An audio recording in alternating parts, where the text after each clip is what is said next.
It is truly an honor to have one of the greatest orator ever in the field of comparative religion to speak before us right here in our hometown, Kuala Lumpur.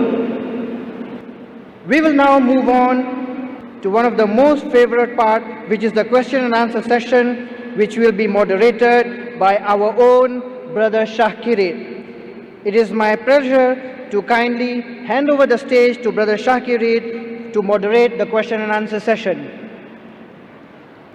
Assalamualaikum warahmatullahi wabarakatuh. Peace and blessing of Almighty God be with you all. Honorable Tun Mahathir Mohamad, Dr. Zakir Abdul Karim Naik, respected elders, brothers and sisters, we have come to an interactive session of question and answer. To analyze this topic adequately, I will request the following rules to be observed. First, the questions that you want to ask must be on the topic itself. And the topic is Islam's view on terrorism and jihad. Any question that is not from the topic would be rejected. Please ask one question at a time. If you have more than a question to ask, no problem. Go behind the queue and wait for your turn. And this is a question and answer session. Please do not give any mini lecture. Ask your question in 2, maximum 3 sentences.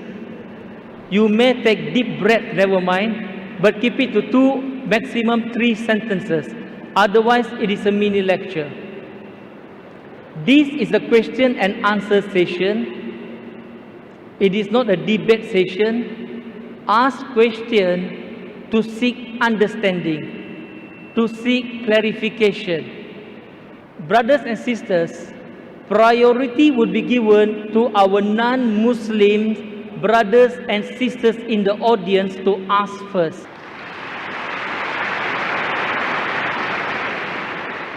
Our brothers and sisters from other faiths, they are our guests tonight.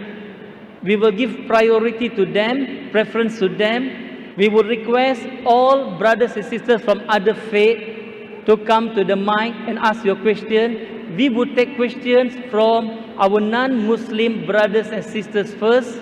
And when we have exhausted all questions from them, if time still remains, then we will take questions from our brothers and sisters in Islam.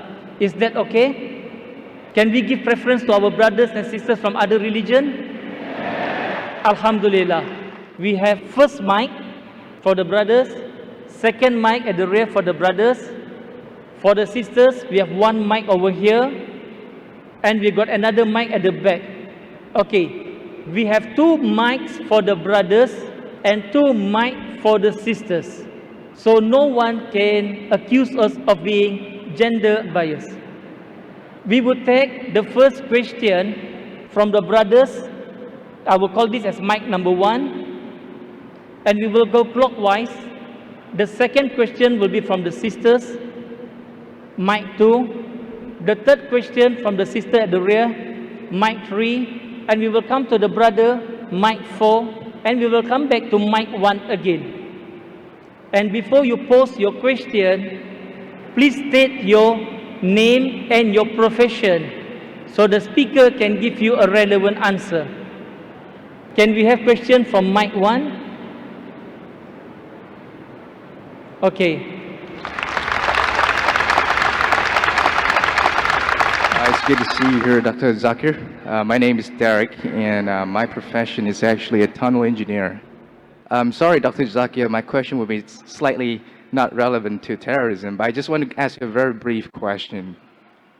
According to Surah 43 Al-Zukhruf, it says here, Surah 43:61, it says, Jesus shall be the sign for the coming of the hour. Does that mean Jesus will come as the final prophet? Or is Muhammad, or Prophet Muhammad, the final prophet? So if Prophet Muhammad is going to come as the last prophet, so who exactly is Isa al-Masih or Jesus Christ? Thank you. Brother asked a very good question. And he quoted a verse of the Quran saying that Isa alayhi salam, Jesus Christ, peace be upon him, will be the sign of the hour. So does it mean Prophet Jesus, peace be upon him, is the last prophet, or Prophet Muhammad, peace be upon him, is last prophet? What is it? Quran clearly mentions in Surah Ahzab, chapter number 33, verse number 40, Ma kana Muhammadun aba ahadim min rijalikum walakin Rasulullah wa khatamun nabiyyin wa kana Allah bi kulli shay'in alima. That means Prophet Muhammad, peace be upon him. Muhammad is not the father of any of you men. Ma kana Muhammadun aba ahadim min rijalikum walakin Rasulullah. But he is the messenger of Allah. And he is the seal of the Prophet. Allah is all-knowing, full of knowledge. So Quran is very explicit and clear in Surah Ahzab, chapter 33, verse number 40, that Prophet Muhammad is the last and final messenger. After him, no messenger will come. But you rightly said the Quran also says that Prophet Jesus, peace be upon him, is the sign for the hour. Quran says that, and even Bible says that. Bible says in the Gospel of John that Jesus Christ, peace be upon him, will come in the second coming. Even Quran says he'll come again. Why? Jesus Christ, peace be upon him, is the only messenger amongst all the messengers of Almighty God whose followers mistook that he claimed divinity. You're a Christian, brother? Yes, I am. Do you consider Jesus to be God? Yes, he has the divinity. That's what I told you. Jesus Christ is the only messenger of Allah subhanahu wa ta'ala whose followers mistook him to be God. I will come to your Jesus as God later on, peace be upon him. First I'll give the reply to your question. Because the followers of the messenger, Jesus, peace be upon him, mistook him to be God, that's the reason Allah says in the Quran in Surah Nisa chapter 4 verse 158, Allah raised him up alive. Allah raised him up alive because he was the only messenger whose followers mistook him to be God. In his second coming, he will not bring any new rule. He will come as Ummati of Muhammad sallallahu alaihi wasallam. Because Allah says in the Quran in Surah Ma'idah chapter 5 verse number 3, on this day have I completed my favor on you and have chosen for you Islam. Once the religion is complete, nothing new can be added or taken out. But Isa alayhi salam in his second coming will come to testify he never claimed divinity. Quran says in Surah Ma'idah chapter 5 verse number 116 that, O Allah, you be my witness. I never told them to worship me, but I worship Allah. Ubudullah, who's my Lord and your Lord. So in his second coming, he will come to clarify he never claimed divinity. And even in the Bible today if you read the Bible, Islam is the only non-Christian faith which makes it an article of faith to believe in Jesus Christ, peace be upon him. No Muslim is a Muslim if he does not believe in Jesus Christ, peace be upon him. We believe that he was one of the mightiest messengers of Allah subhanahu wa ta'ala. We believe that he was the Messiah, translated Christ. We believe that he was born miraculously without any male intervention, which many modern day Christians do not believe. We believe that he gave life to the dead with God's permission. We believe he healed those born blind and lepers with God's permission. The Christians and the Muslims are going together. But one may ask, where is the parting of ways? The parting of ways is that majority of the Christians, they believe that Jesus Christ, peace be upon him, claimed divinity. They believe that he was God. In fact, if you read the Bible, there is not a single unequivocal statement in the complete Bible where Jesus Christ, peace be upon himself, says that I am God, or where he says worship me. If you can point out from any version of the Bible where Jesus Christ, peace be upon himself, says any unambiguous statement, any unequivocal statement in the Bible where Jesus Christ, peace be upon himself, says that I am God, or where he says worship me, I, Dr. Zakir Naik, am ready to accept Christianity today. I am not speaking on behalf of my other Muslim brothers and sisters. I am a student of comparative religion. In fact, if you read the Bible, Jesus Christ, peace be upon him, himself said, it's mentioned in the Gospel of John, chapter number 14, verse number 28, Jesus Christ, peace be upon him, said, my Father is greater than I. Gospel of John, chapter number 10, verse number 29, my Father is greater than all. Gospel of Matthew, chapter number 12, verse number 28, I cast out devil with the Spirit of God. Gospel of Luke, chapter number 11, verse number 20, I with the finger of God cast out devils. Gospel of John, chapter number 5, verse number 30, I can of my own self do nothing. As I hear, I judge, and my judgment is just. For I seek not my will, but the will of my Father. Anyone who says, I seek not my will, but the will of Almighty God is a Muslim. Jesus Christ, peace be upon him, is a Muslim. He never claimed divinity. It's mentioned in the Gospel of John, chapter number 14, verse 24. Jesus Christ, peace be upon him, said that the words that you hear are not mine, but my Father's who has sent me. Mentioned in the Gospel of John, chapter number 17, verse number 3. This is life eternal, so that you may know there is one God, and Jesus Christ whom thou hast sent. It's mentioned in the book of Acts, chapter number 2, verse number 22. Ye men of Israel, listen to this. Jesus of Nazareth, a man approved of God amongst you, by wonders and miracles and signs, which God did by him, and you are witness to it. A man approved of God amongst you, by wonders and miracles and signs, which God did by him, you are witness to it. So if you read the Bible, we understand that same thing what the Quran says. Jesus Christ, peace be upon him, was the messenger of God. He was not God. He never claimed divinity. So if you read the Bible, this is the teaching of the church. To understand Christianity, don't look at the Christians, read the Bible. To understand Islam, don't look at the Muslims, read the Quran and the authentic Hadith. That's the reason Jesus Christ, peace be upon him, Almighty God raised him up alive, so that he will tell people like you and people who claim he was God. He will come in his second coming to clarify his name. He will be the Ummati of Muhammad Sallallahu Alaihi Wasallam. He will believe in the same teachings of Prophet Muhammad Sallallahu Alaihi Wasallam. And he will testify, he never claimed divinity but said, "Oh, Ubudullah, worship Allah, my Lord and your Lord." Hope that answers the question. Thank you. Can we take the next question from the sisters? Assalamu alaikum everyone here. My name is Revati. Brother Zakir, I'm your great fan. I'm very much enlightened by your talks and lectures on Islam and comparative religion. I have been reading Quran and I have a lot of Muslim friends. I'm from Singapore, born and brought up in India. I have some questions and please clarify. Thank you so much. My question is, can we relate the regeneration of skin for hellfire as stated in Quran chapter 4 verse 56 as reincarnation of new life for real suffering? Thank you. Sister asked a very good question. Thank you. She said that can we relate? She said that she has heard my talks and she is impressed, alhamdulillah. That's the reason she's quoting with reference, alhamdulillah.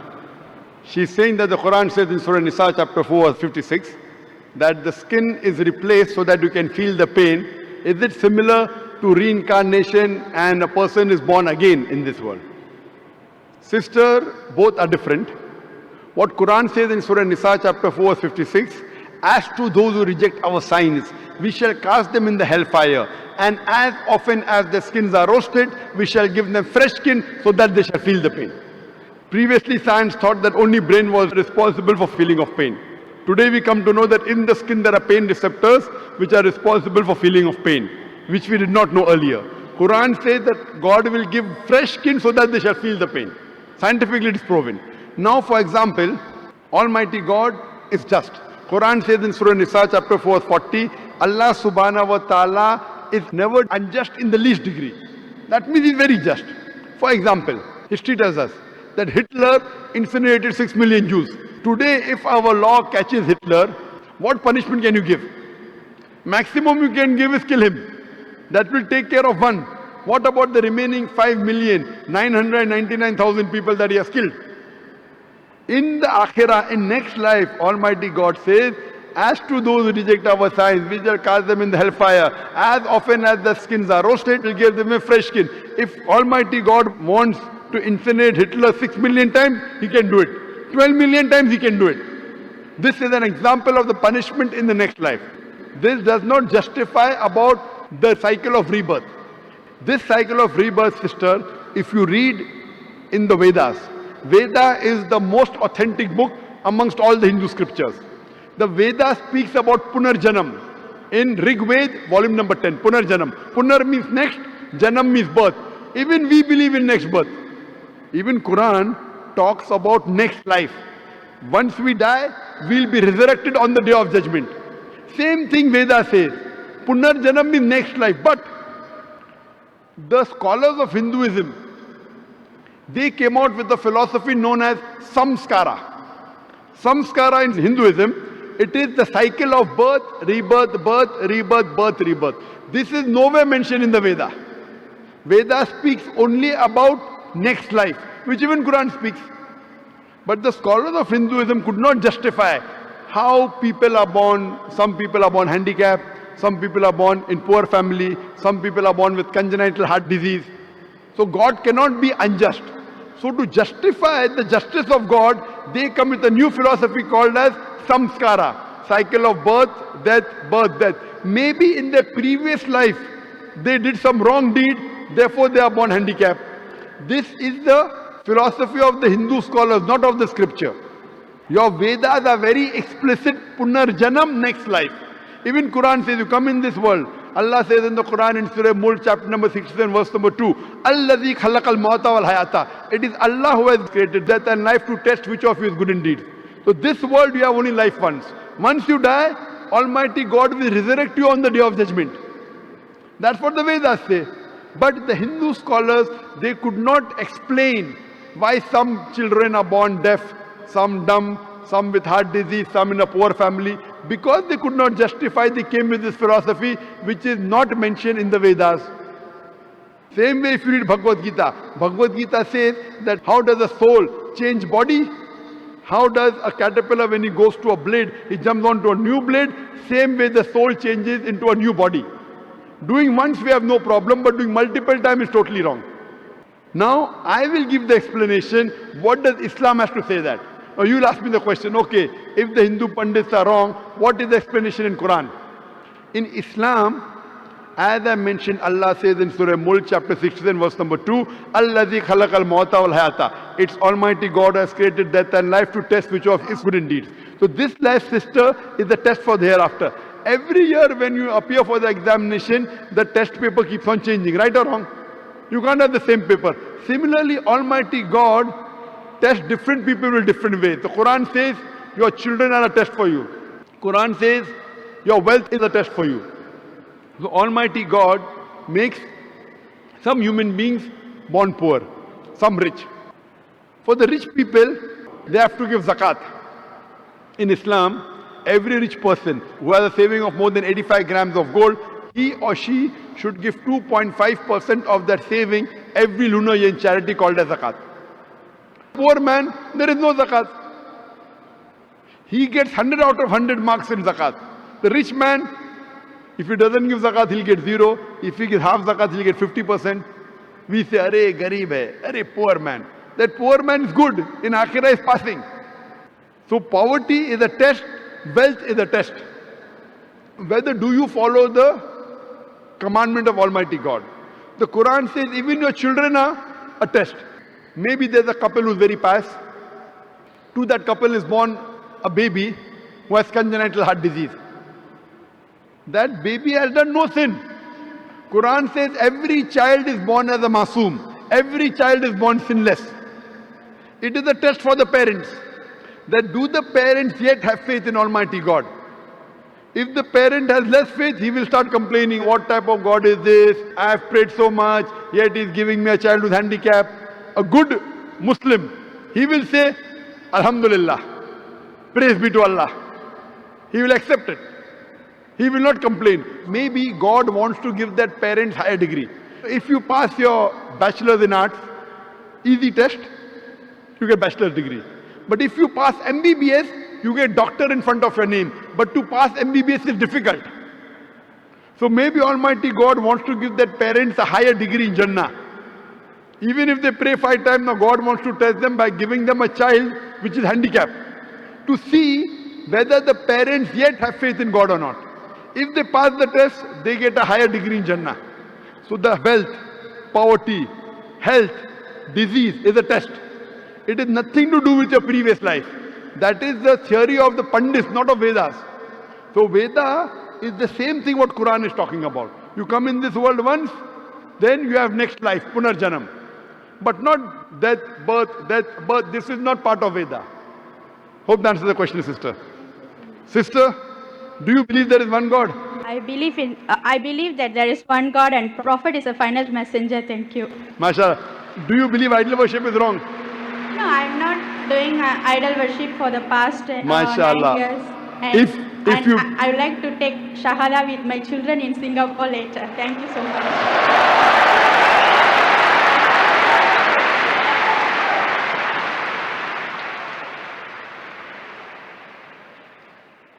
Can we move to the brothers section? Do we have a question from a non-Muslim?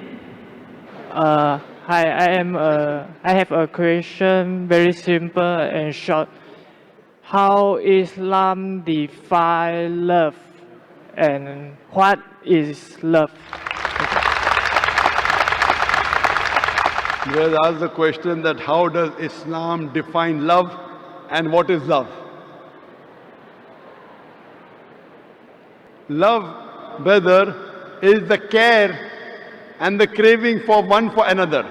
It can be between human beings, it can be between different creatures, it can be between you and your creator.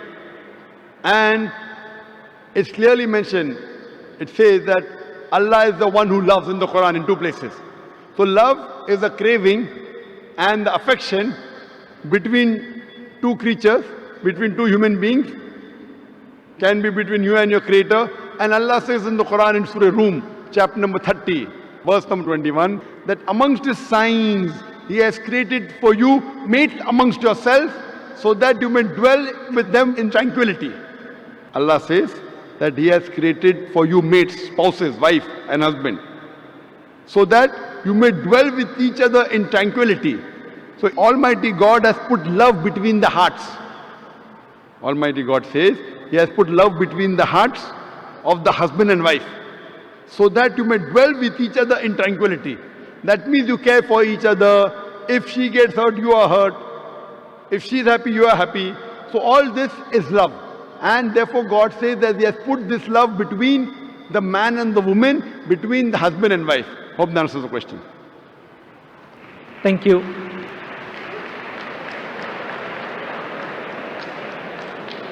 Can we have the next question from the brothers side? Good night. My name is Lim Kim Piu. So I think it is good for the Muslim extremists, extremists against the Western Christian who are ego and proud, because the Western Christian are rich, developed, and progress, and they look down on the Hindu, Muslim, and Buddhist. And the Muslim consists of over 40 countries, and the Buddhist over 10 countries, and the Hindu just a few. Nobody dare to challenge against the Christian. Only the Muslim dare to challenge against the Christian. The brother has said emotionally that the Christian of the Western country, they look down upon the Buddhists, the Muslims, the Hindus, and no one dares to challenge the Western Christians except the Muslims. Brother, I slightly differ. What you are saying is right. All Muslims don't have the guts to challenge the Western world. There are some Muslims like Tun Dr. Mahathir Mohamad,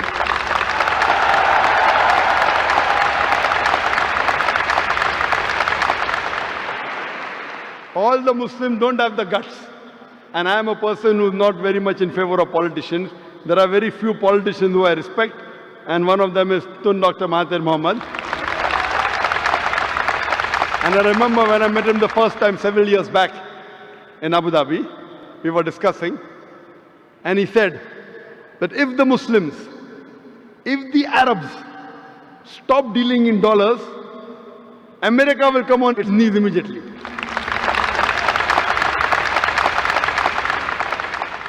There are few politicians who I really care. One was King Faisal of Saudi Arabia. He had the guts.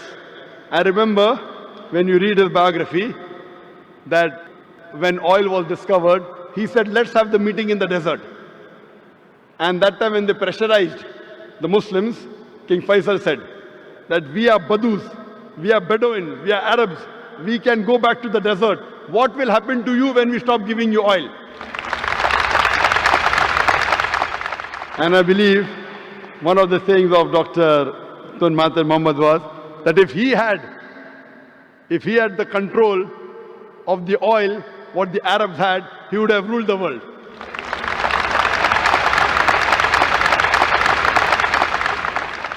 That's why I said in my lecture of terrorism, Muslim monopoly, that most of the terrorist acts, directly or indirectly, are related to politicians.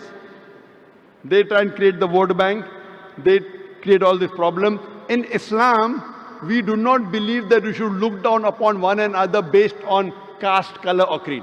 Allah says in the Quran, in Surah Hujurat, chapter number 49, verse number 13, Ya ayyuhan nasu inna khalaqnakum min zakarin wa unsa wa jalnakum shu'uban wa qaba'ila lita'arafu inna akramakum indallahi atqakum inna Allaha alimun khabir. O humankind, we have created you from a single pair of male and female and have divided you into nations and tribes so that you will recognize each other, not that you shall despise each other. And the most honored in the sight of Allah subhanahu wa ta'ala is the person who has taqwa. The criteria for judgment in the sight of Allah subhanahu wa ta'ala, the only way one human being can be superior to the other human being is not by wealth, it's not by color, it's not by creed, it's not by sex, but it is taqwa, it is God consciousness, it is piety, it is righteousness. In Islam, we do not believe one human being is superior because of wealth or color or caste or creed. It is taqwa. And I do agree with you. I do agree with you totally that the Western world, they think that they are superior. They think they are superior. The only way you can be superior is by being extra God conscious, by being righteous, by being pious, not by setting rules. And when the Western world talks about justice, when they talk about freedom of expression, if it does not hurt them, you have freedom of expression. If it hurts them, no freedom of expression. And the Western world talking about justice, I feel that one of the most unjust countries in the world are the Western countries. They talk about justice, but they are far away from justice. However much they are trying to attack Islam, Islam is growing. Islam is growing. There are, mashallah, few Muslims who speak against the Western world, and the Western world tries and shut their voice. That's what they tried to do to ex-Prime Minister, but mashallah, Allah helped him and he came up again.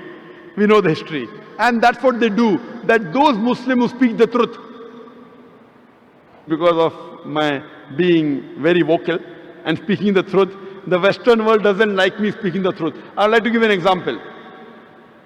I have been to UK several times. In 2010, when we had the Wembley Arena, we had the NEC Arena in Birmingham. There, the Home Secretary took objection to one of my statements. I said that killing innocent people is prohibited in Islam. And I said that thousands of people killed in the Twin Tower is to be condemned. The thousands of human beings killed in Twin Tower blast in 9/11 is to be condemned. More than 50 people killed in the London Tube blast is to be condemned. More than 180 people killed in Bombay in the train blast has to be condemned. But I told the Muslim, don't put a full stop. Besides condemning all this, I also condemn the thousands of innocent people killed in Afghanistan, in Iraq and Palestine. So the Home Secretary of UK put a ban. Zakir cannot enter UK. I told that the thousands of Americans killed in the Twin Tower I condemn. More than 50 Britishers killed in London condemn. More than 180 Indians killed condemn. But I was careful, the thousands of innocent people killed in Afghanistan. I didn't say thousands of Afghanistanis. Because the Western world considers some are terrorists. So I was careful in using my statement, thousands of innocent people killed in Afghanistan, in Iraq, in Palestine. So they want to ban me. They talk about freedom of expression. As long as you don't expose them, they don't mind. Once you expose them, they don't like freedom of expression. So I do agree with you. But alhamdulillah, summa alhamdulillah, however much they try and suppress Islam, Islam is spreading. The more they try and suppress Islam, the more Islam is spreading. Whatever they do, because Allah has given a promise that this deen will prevail over all the deens. And today, what the Western world is fearing maximum, they fear Islam. That's the reason they're bringing all these restrictions, etc.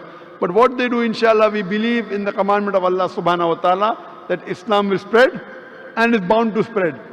Allah doesn't require me or other people to make Islam spread. Allah has given a promise in the Quran, and inshallah, very shortly, you will see this coming true, that the power from the Western world will be taken away. Hope that answers the question.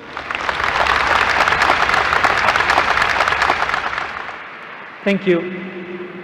Can we have the next question from the sister? Very good evening, Dr. Zakir. My name is Shah. I am a psychology student. I attended your previous lecture in UITM Shah Alam. I must say I enjoyed your lecture a lot. Even today I enjoyed your lecture. My question, however, is regarding the previous lecture. You spoke about universal brotherhood in UITM Shah Alam. At one point during the Q&A session, you mentioned that you were more Christian than the Christians. Now, I am not, from what I know, a person is a Christian provided they are either baptized into Christianity or they accept Jesus Christ as their personal savior. Only then a person is a Christian. So I just wanted to know how exactly you could refer to yourself as more Christian than the Christians. That's all. Sister has asked a very good question. She asked a very good question. She heard my talk in Shah Alam and even here. She asked a question. I said that I'm more Christian than the Christians. How can I be a Christian if I'm not baptized, if I don't believe Jesus is God? Sister, you quoted me correct, but you didn't give my complete quotation. Before I said I'm more Christian than the Christian, I said one statement. If Christian means a person who follows the teachings of Jesus Christ, peace be upon him, then we Muslims are more Christian than the Christians themselves. There was a criteria before saying that. If Christian means a person who believes in teachings of Jesus Christ, peace be upon him, then I'm more Christian than the Christians themselves. And then I said that the Bible says that Jesus Christ, peace be upon him, was circumcised on the 8th day. Most of the Christians aren't circumcised. All the Muslims are circumcised. Bible says in the book of Ephesians chapter 5 verse number 18, don't have alcohol. In the book of Proverbs chapter number 20 verse number 1, don't have alcohol. As a whole, the Muslims don't have alcohol, but the Christians have. Bible says in the book of Leviticus chapter number 11 verse number 7 and 8, don't have pork. In the book of Deuteronomy chapter number 14 verse number 8, don't have pork. In the book of Isaiah chapter 65 verse number 2 to 5, don't have pork. The Muslims don't have pork, but the Christians have. Bible says do hijab, that you cover your head. Bible says in the book of Deuteronomy chapter number 22 verse number 5, in 1 Timothy chapter number 2 verse number 9, in the 1 Corinthians chapter number 11 verse number 5 and 6, do hijab. The Muslim as a whole do hijab, but the Christian don't cover the head. So if Christian means a person who follows the teachings of Jesus Christ, peace be upon him, we Muslims are more Christian than the Christians themselves. But that's my point. Christianity doesn't mean a person who follows the teachings of Christ, So because what does it mean? So what Jesus does it mean? of Nazareth was a Jew. He was born a Jew, he lived the Jewish life, and he died a Jew. So if you were to follow the teachings of Jesus of Nazareth, it wouldn't make you a Christian, it would make you a Jew, because he taught you Jewish teachings. However, accepting Jesus of Nazareth as your personal savior, and only through him you can go to heaven, that, however, Dr. Okay, Zakir, sister, will make you a Christian. Point out one verse of the Bible which says that accepting Jesus Christ as your savior will make you go to heaven. Give me one equivocal statement in the complete Bible where Jesus Christ, peace be upon himself, says that I am God, or where he says worship me. I will accept your type of Christianity today. What you're talking is the teaching of the church, not of the Bible. Yes, I'm exactly, talking. because from the church you get... Wait. Sister, Yes. you want to understand the religion? Read the scripture. Don't look at the followers. Don't look at the followers. I told you, if you want to understand Islam, don't look at the Muslim. Read the scripture, the Quran, and the authentic saying of Prophet Muhammad. If I want to understand Christianity, I'll not look at the church. Who is the church? Church is not the custodian of the Bible. Church is who created Christians. If not for the church, That's there what won't I'm be telling any you. Christians. Don't follow the So, church, follow Jesus Christ, peace be upon him. if there wasn't a church, you won't know Jesus Christ. So, in order to know Christ, That- you must give recognition to the church. Sister, to know Christianity, you have to read the Bible, not the church. See, do you know how many types of church are there? Sister, which church do you belong to? Today, there are more than 2,000 different denominations of church. 2,000 different Christians you will have. Do you know that? Baptist, Seventh-day Adventist, Jehovah's Witness. Which church do you belong to? 2,000 different types of church. Do you know that? Yes, I know. I'm So very do you well mean to aware. think that 2,000 different types of Christians here? That's the reason, sister. If you want to understand Christianity, read the Bible. If you want to know the teachings of Jesus Christ, don't go to the church, go to the Bible.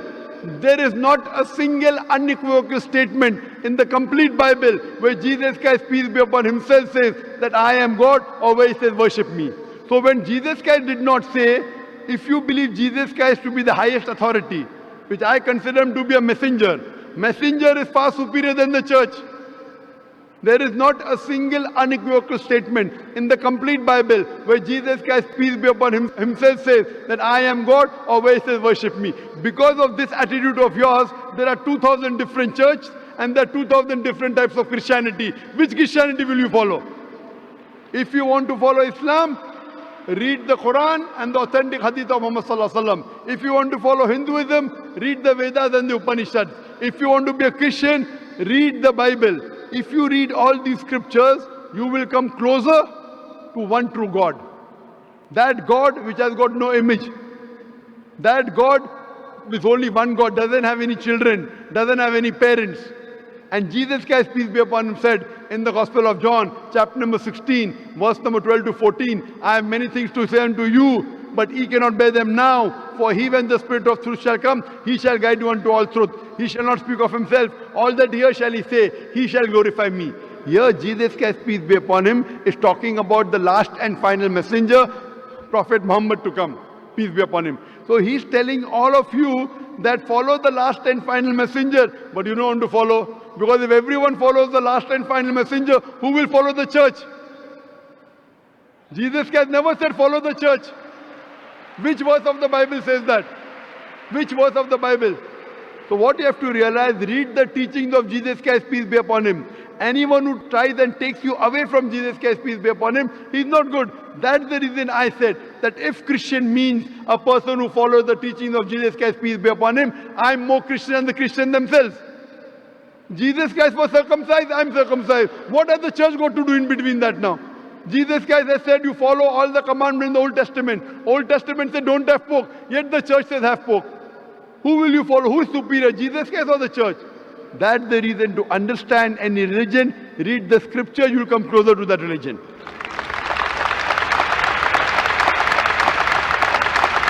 Thank you. Okay, we will move to the brothers at the back. My name is Munishri Vatsa. I strictly believe in God, and I believe that religion is a way of worshipping the God. So does this religion really matters to acquire the enlightenment? Brother says he believes in God and he believes religion is a type of worshipping God. Does it help in enlightenment? Yes, brother. You rightly said that you believe in God. Religion is worshipping God. Religion, according to the Oxford Dictionary, means a belief in a supernatural controlling power, a God or gods that deserve worship. So religion means to understand God, and religion is mainly a way of life. So you ask me, does it matter? How do you worship God? Yes, it matters a lot. Because if you worship the wrong God, that means you are not thanking your Creator. And that God is same for all human beings. Whether Christian, Hindu, Muslim, whether you live in America or Malaysia or India, our God, our Creator, our Sustainer is one. You have to worship Him alone and no one else.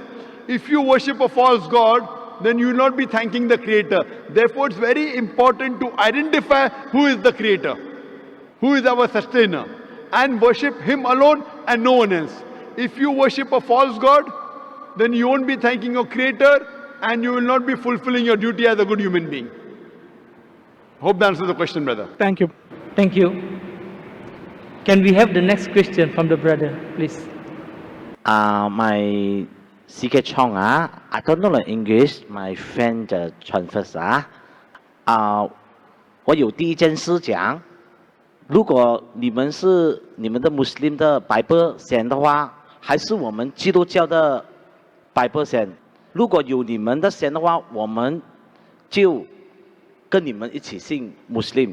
如果有我们的话，问题就在哪里？谁最久的是谁？还是你们 Muslim 还是我们？ His question is, if Bible come first or Quran come first? If Quran come first, then why there is a teaching of Christian? Why people don't follow Quran? If Quran come first, then why people don't follow the teaching of Quran? Brother asked a question that which came first, the Bible or the Quran? If Quran come first, then why aren't people following the teachings of Quran? Or if Bible come first, they should follow Bible. Brother, what comes first is not important. What is correct is important. For example, if there's a book written, there are many books which we learn in medical college, in commerce, in engineering, edition 1, edition 2, revised edition, 9th edition, 10th edition. Which will you follow, the first edition or the 10th edition? You will follow the latest. Anyway, latest is not always the correct. In Islam, I started my talk by quoting a verse of the Quran of Surah Isra, chapter 17, verse number 81. وَقُلْ جَاءَ الْحَقُّ وَزَهَقَ الْبَاطِلُ إِنَّ الْبَاطِلَ كَانَ زَهُوقًا. Tell that truth has arrived and falsehood perish, for falsehood is by its nature bound to perish. So it is not what comes first should be followed, what is correct should be followed. Most of the time what comes latest is the best, but not always correct. There may be certain things which are previous, which came earlier, which may be correct. If you realize Allah subhanahu wa ta'ala has sent several messengers on the face of the earth. By name 25 are mentioned. Adam, Noah, Abraham, Moses, Jesus, Muhammad, peace be upon them all. But all the messengers that came before were meant for a particular group of people, and their message was supposed to be followed for a particular time period. Since Prophet Muhammad is the last and final messenger, he was not sent only for the Muslims or the Arabs, he was sent for the whole of humanity. Allah also says in the Quran in Surah Ra'd chapter 13 verse 38 that we have sent a revelation in every age. In every age have we sent a revelation. But by name only 4 are mentioned in the Quran: Torah, Zabur, Injil and the Quran. Torah is the Wahi, the revelation which was given to Moses, peace be upon him. Zabur is the Wahi, the revelation which was given to David, peace be upon him. Injil is the Wahi, the revelation given to Jesus Christ, peace be upon him. And Quran is the last and final revelation given to the last and final messenger, Prophet Muhammad, peace be upon him. Now all the revelation that came before the Quran were meant to be followed by a particular group of people and for a particular time period. Injil was revealed only for the Bani Israel and was meant to be followed until the last revelation came, the Quran. But what the Bible you have today is not completely the word of God.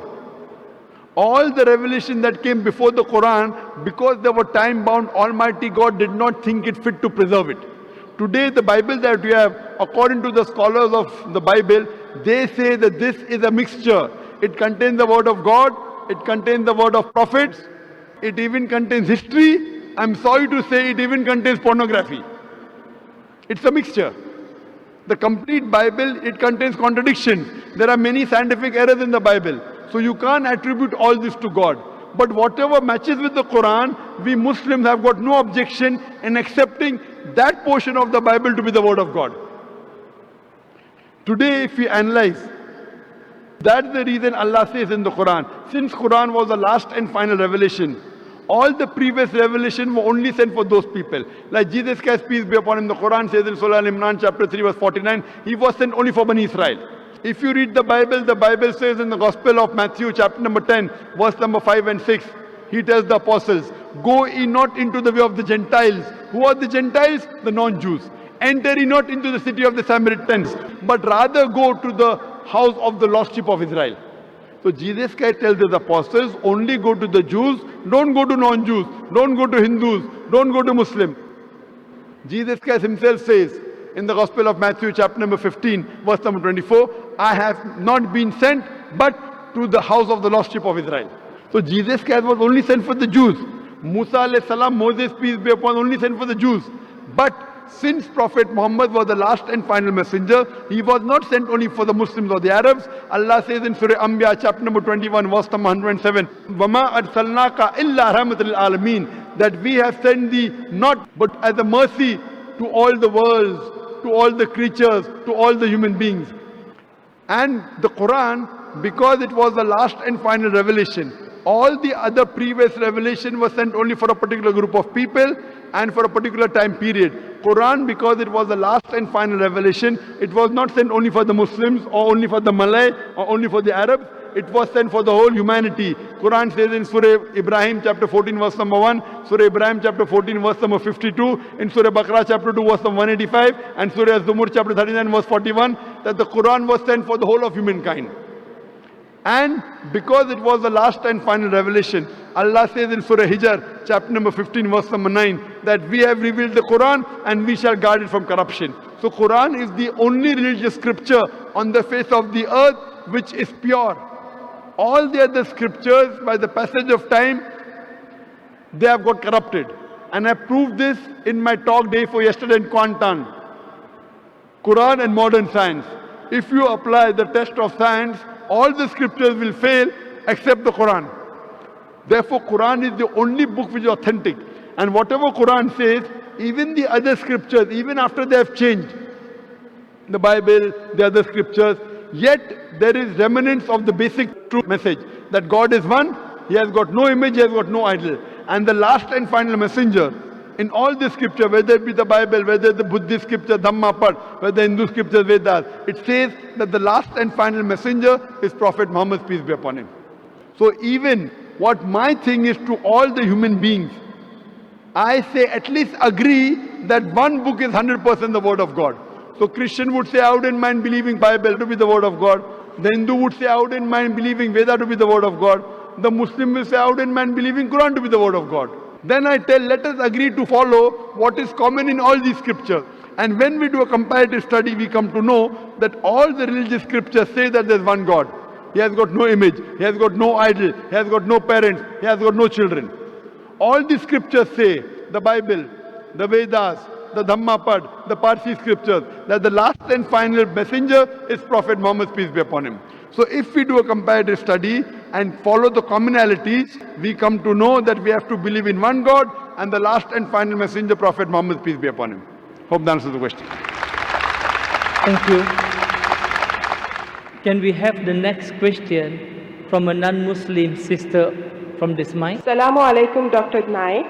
Actually, my non-Muslim friend, I am asking this question on behalf of her. She attended your Universal Brotherhood conference and she really respects you. She believes in one God, but she is born in a Hindu family. So she thinks that whom she calls Brahma is what we call Khalik. So as long as he is following her religion, she should get salvation. Then how can we convince her that the only accepted religion to God is Islam? Thank you. Sister posed a question. One of our Hindu friends had come for my talk in Shah Alam, Universal Brotherhood, and she liked the lecture, but she says that who she considers Brahma as God is same as Khalik, so can she go to Jannah? If you read the Hindu scriptures, if you read Rig Ved, book number 2, hymn number 1, verse number 3, one of the attributes given to God is Brahma. Brahma is called as the creator God. We Muslims have got no objection if someone says Almighty God is creator. If you translate creator into Arabic, it becomes Khalik. So we Muslims have got no objection if someone says Almighty God is creator or Khalik or Brahma. But if someone says Brahma is Almighty God who has got 4 heads and on each head is a crown, we Muslims take strong objection to it because you're going against Shveta Upanishad, chapter number 4, verse number 19, which says, Na achasya pratima asti. Of that God there is no pratima. Pratima in Sanskrit means an image, a photograph, a painting, a picture, a portrait, a sculpture, a statue, or idol. So the Hindu scriptures as well as the Vedas, Yajurveda chapter 32 verse number 3 says, Na achasya pratima asti. Of that God there is no image, there is no photograph, there is no painting, there is no picture, there is no sculpture, there is no idol. So the moment you give an image to God, that means it is not the true God. And in the Hindu scriptures, I had given a talk in Johor Bahru, Muhammad Sallallahu Alaihi Wasallam in the world religious scriptures. In the Hindu scriptures, it prophesies the coming of Muhammad Sallallahu Alaihi Wasallam. If you read Bhavishya Purana, Parva 3, Khanda 3, Adhyay 3, Shlokas 5 to 8, it talks about Muhammad Sallallahu Alaihi Wasallam. If you read Bhavishya Purana, Parva 3, Khanda 3, Adhyay 3, Shlokas 10 to 27, it talks about Muhammad Sallallahu Alaihi Wasallam. If you read Bhavishya Purana, Parva 3, Khanda 1, Adhyay 3, Shlokas 21 to 23, it talks about Muhammad Sallallahu Alaihi Wasallam. If you read the Kuntap Suktas, Atharva Ved, book number 20, hymn number 127, verse number 1 to 14, it talks about Muhammad Sallallahu Alaihi Wasallam. I can give references from Hindu scriptures. Atharva Ved, book number 20, hymn number 21, verse number 6. Atharva Ved, book number 20, hymn number 21, verse number 7. It talks about Muhammad Sallallahu Alaihi Wasallam. Muhammad Sallallahu Alaihi Wasallam is called as the one who praises Ahmad in several places. In Yajurved chapter 31, verse number 18. In Rigved, book number 8, hymn number 6, verse number 10. In Atharva Ved, book number 8, hymn number 5, verse number 16. In Atharva Ved, book number 20, hymn number 126, verse number 14. He is called as Nara Shansa. Nar means man, Shansa means praises, one who praises. If you translate Nara Shansa into Arabic, it becomes Muhammad. He is named as Muhammad Nara Shansa in several places in Hindu scriptures. In Rigved, book number 1, hymn number 13, verse number 3. In Rigved, book number 1, hymn number 18, verse number 9. In Rigved, book number 1, hymn number 106, verse number 4. Rigved, book number 1, hymn number 142, verse number 3. Rigved, book number 2, hymn number 3, verse number 2. Rigved, book number 5, hymn number 5, verse number 2. Rigved, book number 7, hymn number 2, verse number 2. Rigved, book number 10, hymn number 100, verse number 3. Yajurved, chapter number 20, verse number 37. Yajurved, chapter number 20, verse 57. Yajurved, chapter number 21, verse number 31. Yajurved, chapter number 28, verse number 2. Yajurved, chapter number 28, verse number 19. Yajurved, chapter number 28, verse number 42. I can go on and giving references only of Hindu scriptures about the last and final messenger, Prophet Muhammad, peace be upon him. He is even prophesied as Kalki Avatar. If you read Kalki Purana, chapter number 2, verse number 5, 7, 11, 15, it says that the last and final messenger, his father's name shall be Vishnu Yas, that is servant of God. Abdullah, which was the name of Muhammad Sallallahu Alaihi Wasallam's father. His mother's name will be Sumati, which means peace, serenity. In Arabic, Amina, which was the name of the mother of Muhammad Sallallahu Alaihi Wasallam. He'll be born in the village of Sambala, that is the village of peace and serenity, Makkah. He'll be born in the family of the chief of village of Sambala. Muhammad Sallallahu Alaihi Wasallam was born in the family of Quraysh. It says he'll be born on 12th day of Madhav, 12th Rabi Awwal. He will have 4 friends, the first 4 Khulfa Rashidin. There are so many prophecies. So if she's a good Hindu, she should believe in one God who has got no idol and no image. He should believe in the last and final messenger, the Kalki Avatar Muhammad Sallallahu Alaihi Wasallam. Hope that answers the question. Thank you. Can we have the next question from non-Muslim brothers at the back? Yes. Okay, go ahead. Good evening, Dr. Zakir Naik. My name is Kamalanathan. I'm a student. And my question is, a few years back, Malaysian Fatwa Council, they banned Muslims from doing yoga. They say it's against Islam. Is that true? Is it true from the point of Al-Quran? Thank you.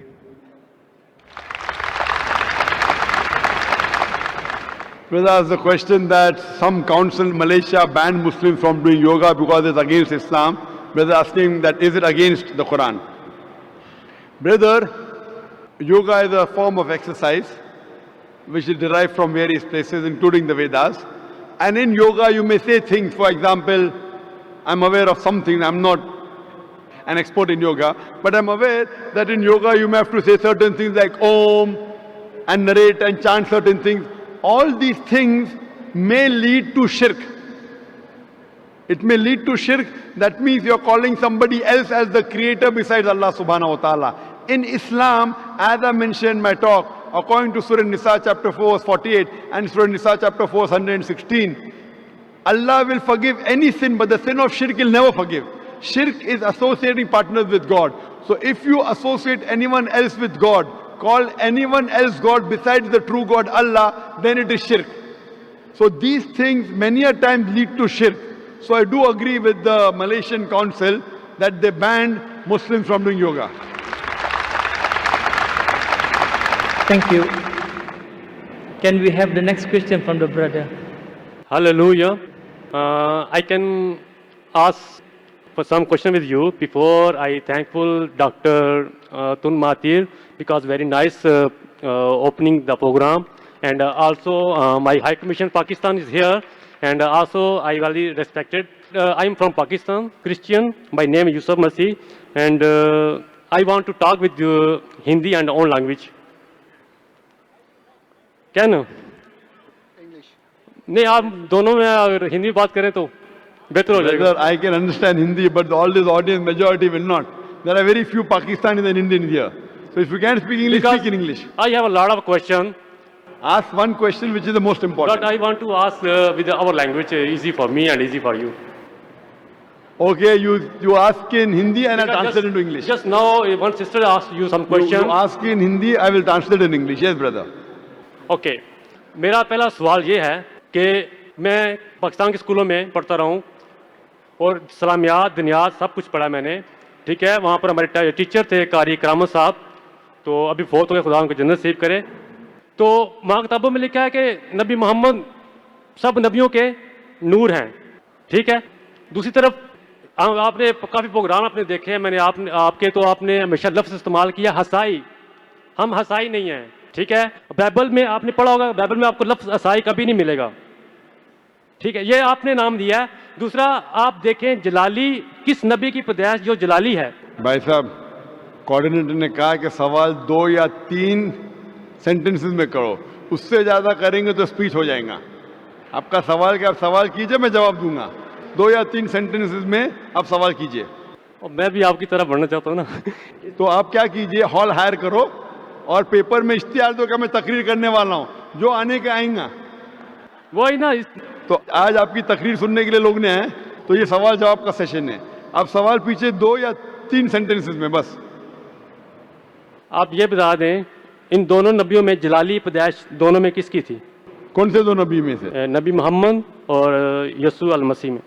The brother asked the question that between Muhammad sallallahu alaihi wasallam and between Jesus Christ peace be upon him, who was more.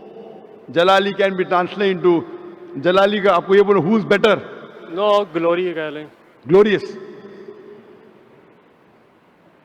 जलाली पैदाइश कह सकते हैं आप. बेहतर नहीं आप दोनों में ये बताएं कि दोनों में से सबकी मुकद्दस, दोनों में से मुकद्दस पैदाइश किसकी है. Whether asking a question that who was born better. Muqaddis Paidaish means who was born more pure. He is a Christian. He is asking a question trying to lead me, and this Christian missionaries normally do. What he is asking, who was born more pure? Indicating that Prophet Muhammad sallallahu alaihi wasallam was born naturally. He had a mother and father. Jesus Christ peace be upon him had a mother but no father. So normally Christian missionaries ask this question, which is beating around the bush and then asking that Prophet Muhammad had a mother and father. Prophet Jesus had a mother but no father. So who's greater? Who's greater? The reply to this is given in the Quran in Surah Al-Imran, chapter 3, verse 59, which says, Inna masala Isa inda Allahi ka masala Adam. Khalaqa min turab, summa qala lahu kun fayakun. The similitude of Jesus in the sight of Allah is the same as Adam, peace be upon him. He was created from dust and said, be, and it was. If he wants to say that Jesus Christ is superior, he is God because he was born without a father, then Adam, peace be upon him, is greater God. He had no mother and no father. No. आदम को खुदा ने बनाया था. भाई साहब आपने सवाल पूछे, मेरा जवाब सुनो. अभी मैं जवाब खत्म नहीं हुआ. आपको लेक्चर देने का तो हॉल आयर को इश्तिहार दो. ये लेक्चर का टाइम नहीं, ये सवाल जवाब का टाइम है. आप मेरा जवाब सुनिए. If they say that Jesus is God because he had got no father, then Adam, peace be upon him, is greater God according to the Bible and the Quran, because he had no mother and no father. So the reason is that Almighty God is the creator. He can create in different ways. Normal human being to born, you require mother and father. But Almighty God even can create without mother and father, that is Adam, peace be upon him. He can create with mother, without a father, that is Isa alayhi salam. With a man and without a female is Bibi Hawa. Allah subhanahu wa ta'ala is the creator. So just because Jesus Christ, peace be upon him, has no father, that does not make him God. If that is the case, then Adam, peace be upon him, is greater God, which Christians will never agree. So this is what Quran says. When you talk with the people, non-Muslim, ta'ala ila kalimatin sawa'im bainana bainakum. Come to common terms as between us and you. So this is how Christian missionaries, they try and catch fish. They try and catch fish. They try and trap the Muslims by quoting from the Quran. And the Muslims who don't know comparative religion, they get trapped. If you hear my lecture, deceit in Christian evangelism. Deceit in Christian evangelism. How do they deceive the people with false things? And they trap is a full lecture of mine. That will give you how the Christian missionary try and catch fish. What we believe, we should not deceive anyone. We believe in haqq. As I said in my talk, وَقُلْ جَعَلْ حَقْ وَزَاقَ الْبَاطِلِ إِنَّ الْبَاطِلَ كَانَ زَوْقًا. When truth is hers against falsehood, falsehood perishes. For falsehood is by its nature bound to perish. What Jesus Christ, peace be upon him, said, I want to tell you, brother, in the Gospel of John, chapter number 16, verse number 12 to 14, I have many things to say unto you, but ye cannot bear them now. For he, when the Spirit of truth shall come, he shall guide you unto all truth. He shall not speak of himself. All that here shall he speak. So what we realize, your Jesus Christ, peace be upon him, spoke about the last and final messenger to come, and his name is Prophet Muhammad, peace be upon him. Okay, do we have a question from the brother at the back, non-Muslim brother? Yes, please go ahead. Good evening. My name is Lloyd Leslie. I'm from Tanzania. I'd like to thank you for this opportunity you've given me today. I have a simple question. I'd really like to know, where does Islam stand in giving people second opportunities? Because I believe as all human beings, we all make mistakes, but we tend to judge each other differently. If I break a glass or if I stab someone, it's okay, but it's different when someone commits adultery or kills. So how do you actually weigh sins? I just want to know that. How do you justify these things in Islam? Brother asked a very good question, that what is the Islamic viewpoint on giving someone a second opportunity? If you read the Quran and the Hadith, Almighty God does not give you second opportunity, He gives you hundreds of opportunities. Hundreds. Allah says that never despair at the mercy of Allah. Never despair, never think that Allah will never forgive you. That's the reason every chapter of the glorious Quran, except for Surah Tawbah, chapter number 9, begins with the beautiful formula, Bismillahir Rahmanir Rahim. In the name of Allah, most gracious, most merciful. You may have done maximum sins in the world, yet never think that Allah will not forgive you. As long as you repent. Now, in Islam, there are certain criteria for repentance. If you have done a sin, and if you repent, Allah will inshallah forgive you. To repent, there are some criteria. First, you agree what you're doing is wrong. Number 2, stop it. Number 3, that if you can reverse it, the act, you reverse it. Number 4, never do it again. Agree it is wrong, stop it, reverse it if you can, never do it again. For example, if you have robbed, agree it is wrong. Point number 2, stop robbing. Point number 3, if you can return the thing you have robbed, return it. Point number 4, don't do it again. If you have done adultery, for example, agree it is wrong, stop it. Ask for forgiveness, you can't undo it. Ask for forgiveness, don't do it again. What about capital punishment? How do you explain? Brother, that's a very good question. How do you explain the capital punishment? If someone has done adultery, what is the capital punishment? In Islam, capital punishment is there if there are 4 witnesses. In Islam, if someone does adultery and if you have 4 witnesses, then the person who has done adultery is supposed to be put to death. For your information, let me tell you that in the life history of Prophet Muhammad and the Sahabas, there were only couple of people who were put to death, those who themselves wanted to be put to death. They themselves told the Prophet, I have done adultery. Prophet said, go away. Again the lady came. The Prophet said, when the child is born, come to me. The Prophet kept on evading, but she insisted.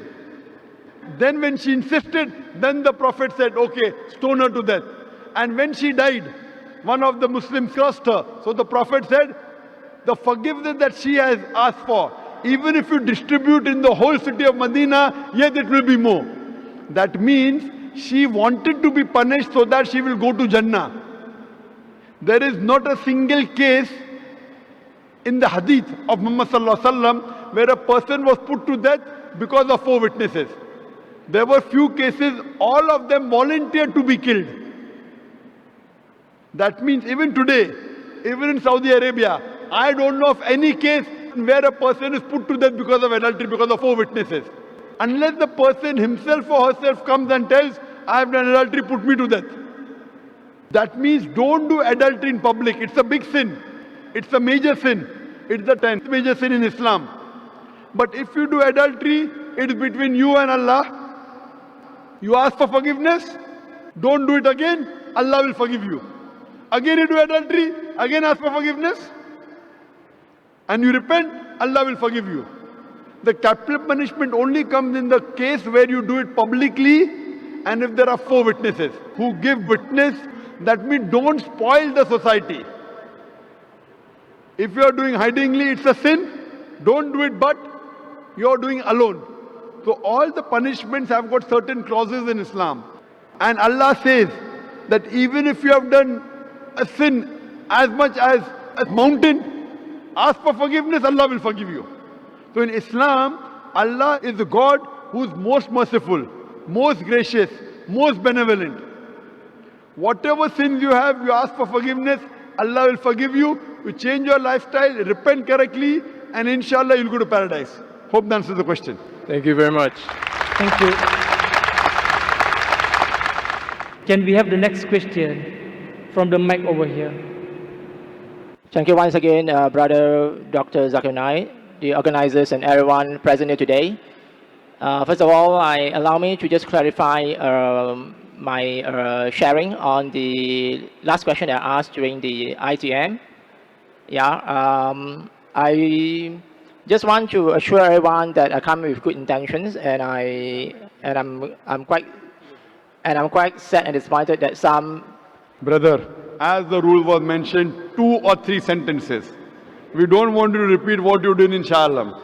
2 or 3 sentences, no need of greeting us. Direct come to your question, 2 or 3 sentences, we'll give the answer. There are many people waiting in the queue, brother.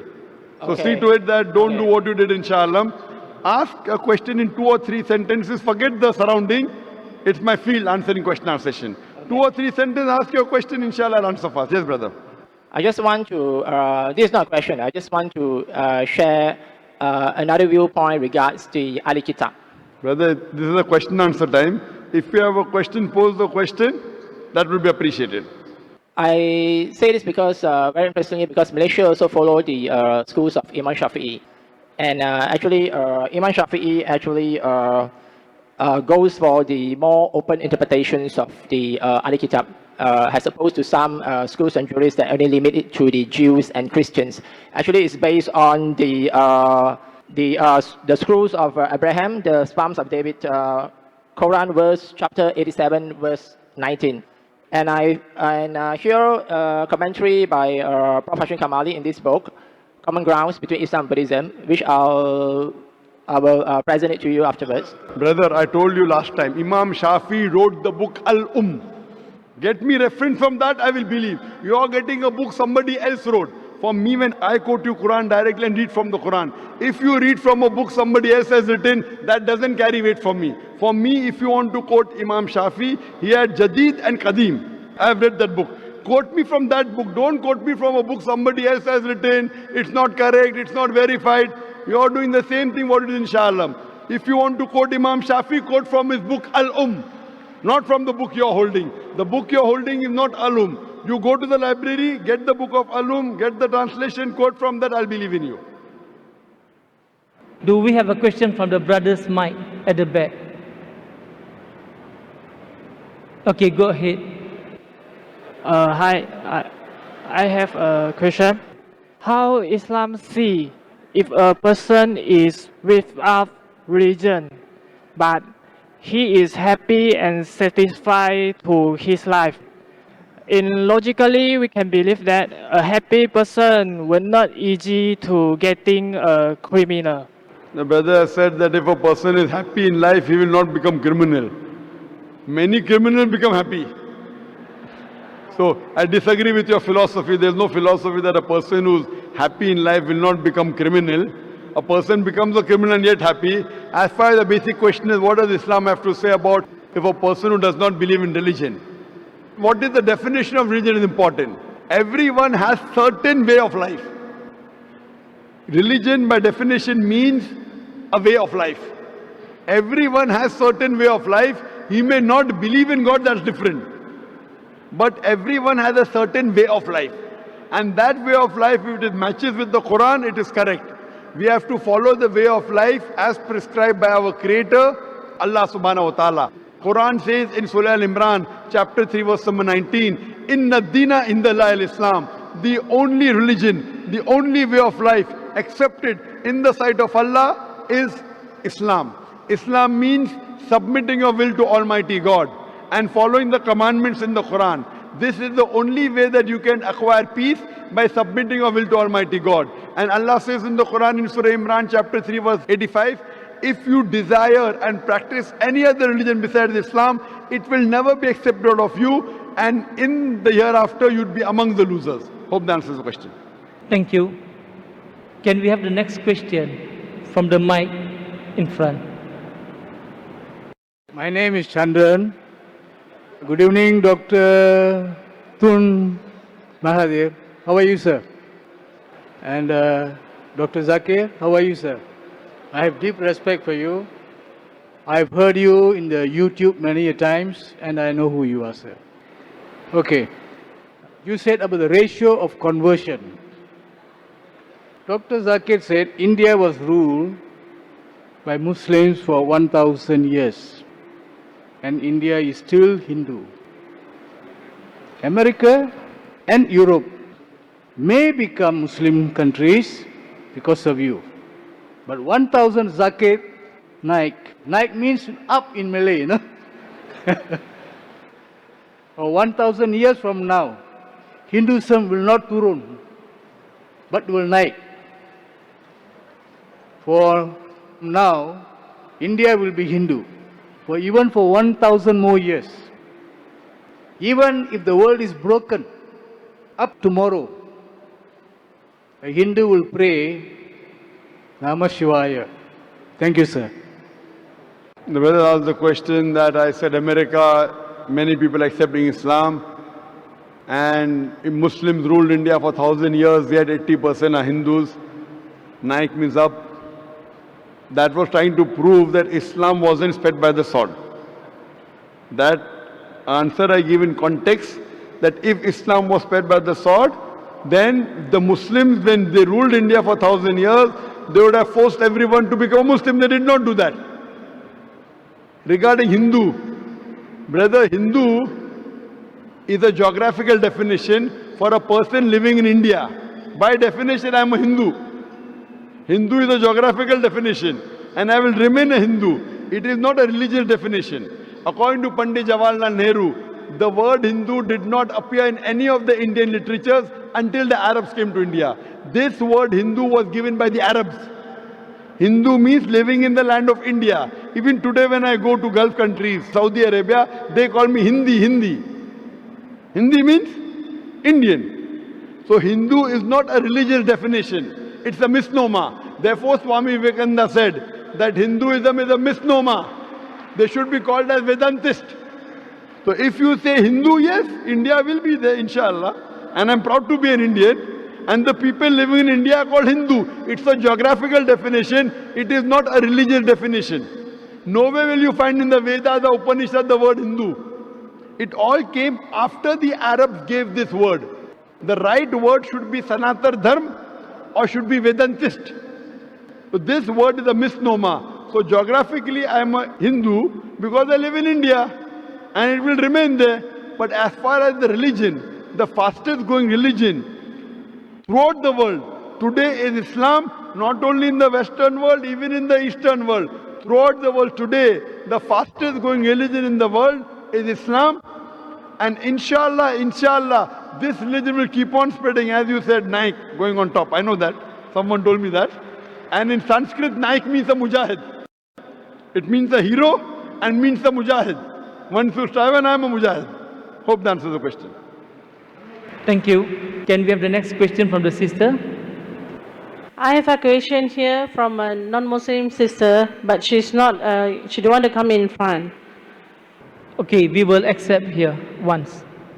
A non-Muslim sister has accepted Islam. She believes in one God and prays, but she cannot tell her family as it is will endanger her life. Her family wants her to marry a non-Muslim. If she marries a non-Muslim, does that make her a non-believer again? The sister has said that she believes in Islam, she believes in one God, she has become a Muslim, but her family doesn't like it and family wants to force her to marry a non-Muslim. So does that make her an unbeliever? It's clearly mentioned in the Quran. Allah says in the Quran in Surah Baqarah chapter number 2 verse number 221 that do not marry an unbelieving woman, do not marry an idolatress until she believes. A believing woman is far superior than an idolatress even if she allows you. And the verse continues, do not marry an unbelieving man, an idolater, until he believes. A believing man is far superior than an idolater. So marrying a non-Muslim according to the verse of the Quran, a person who does shirk is prohibited. It's not allowed in Islam. If she has accepted Islam and she believes that Islam is the right religion, she believes in one God and Prophet Muhammad Messenger, then she should marry a Muslim only. If she marries a non-Muslim, it's not allowed in Islam. Hope that answers the question. Thank you. Can we have the next question from the brother? Yes, thank you for the wonderful talk. My name is Chai. I just want to know, since media is the most powerful weapon nowadays, certain irresponsible parties have released media which causes certain parties to resort to much violence method in solving the problem. According to Al-Quran, what is the best approach for this kind of scenarios? The brother asked the question, I think is referring to the innocence of Muslims, correct? Yes, correct. The brother is saying that sometimes certain things, as media is the most powerful weapon, certain things come into the media which hurt the feelings of other people. So what is the best strategy that should be done?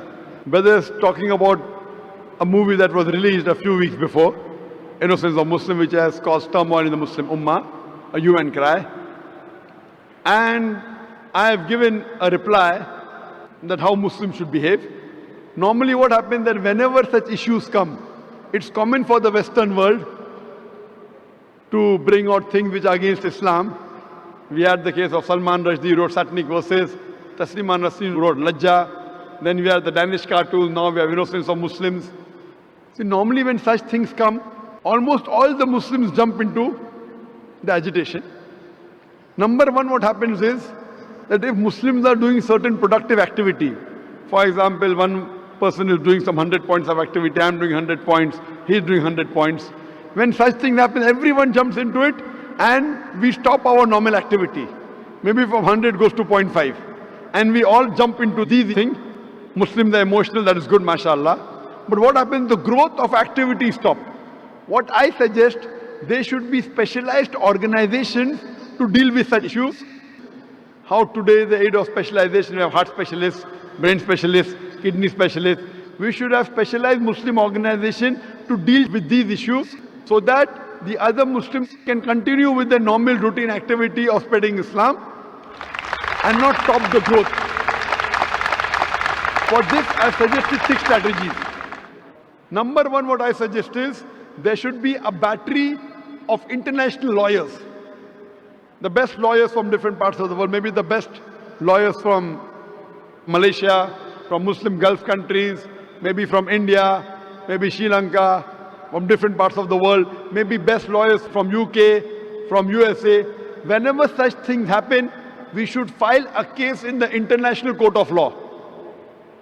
I don't believe we will get justice. I know the International Court of Law is far away from justice, especially where Muslims are concerned. But at least we will put our point through. Have the best of lawyers. The person who has done the act, he should be brought to task. Even if the law will not punish him, but he'll have a hell of a time replying to it. Number one, we should have battery of international top lawyers. If required, we should hire even non-Muslim lawyers. Put a case in the National Court of Law, point number one. Point number two, the Muslim countries should protest officially.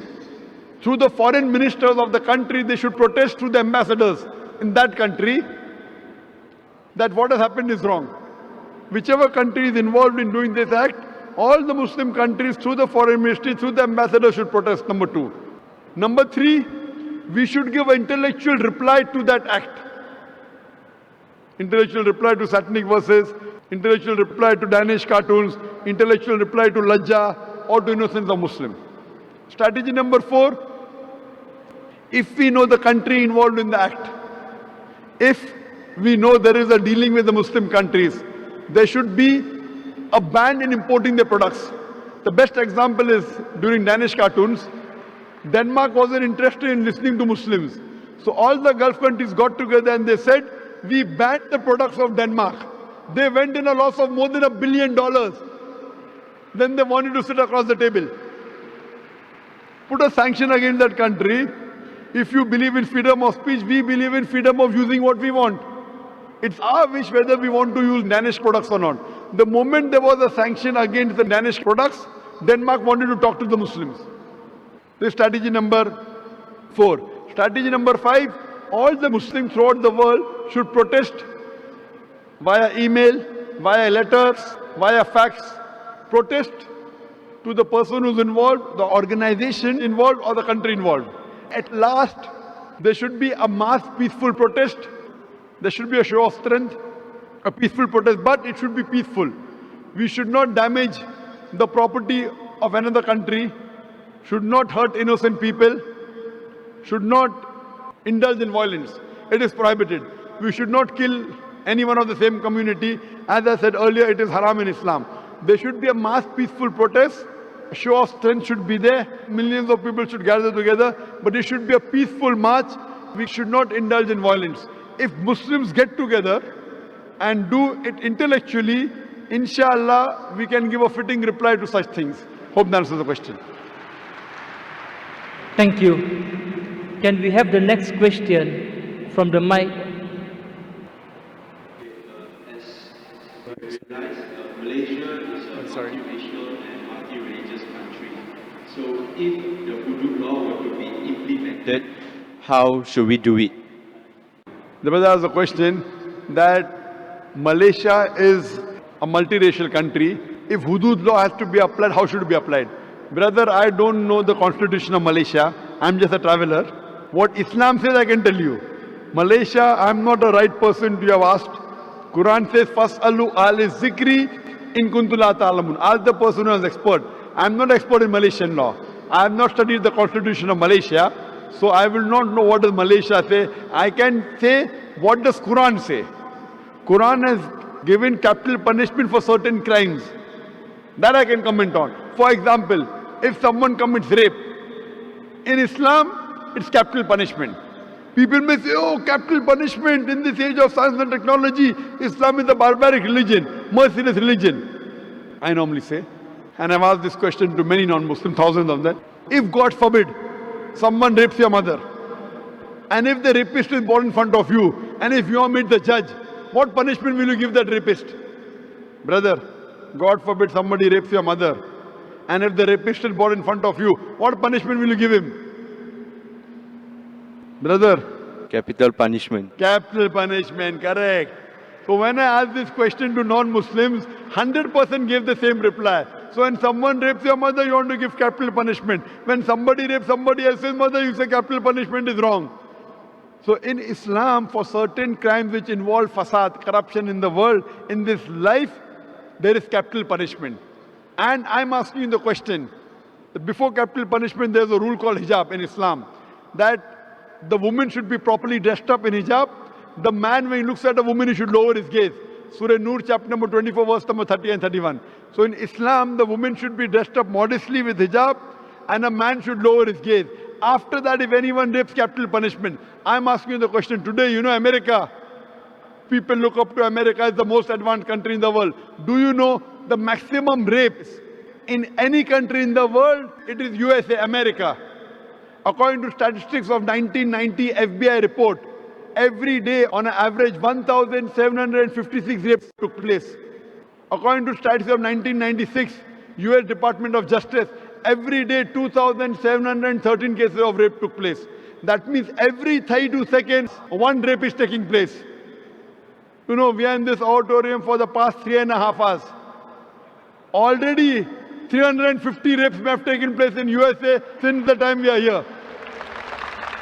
Since the time we are here in this auditorium, 350 rapes have taken place in USA. I'm asking you the question that if you implement the Islamic Sharia in USA, that every lady should wear the hijab, the man should lower his gaze. After that, anyone rapes a woman, capital punishment, death penalty. I'm asking you the question, will the rate of rape in America, USA, will it increase? Will it remain the same or will it decrease? Brother? Decrease. Decrease, correct. You implement the Sharia, you get results. That's the reason certain times you have to give capital punishment. You have to implement the hudud. And if you implement in any country in the world, believe me, the crime will come down. That's the reason I say Islam is the best way of life. That's the reason the least rate of rape in any country in the world is in Saudi Arabia where this law is practiced. I don't know what law is practiced in Malaysia, but if you implement this law in Malaysia also, inshallah the rate of rape will come down. Thank you. Okay, thank you. Can we have the next question from the brother from mic 1? Good evening, Dr. Zakir Naik. Welcome to Malaysia. Tun Dr. Mahathir, thank you for inspiring us as usual. I have a very fundamental question. My name is Dr. Chong. Is it wrong for a man who knows nothing about Islam to convert simply because he wants to marry a Muslim woman?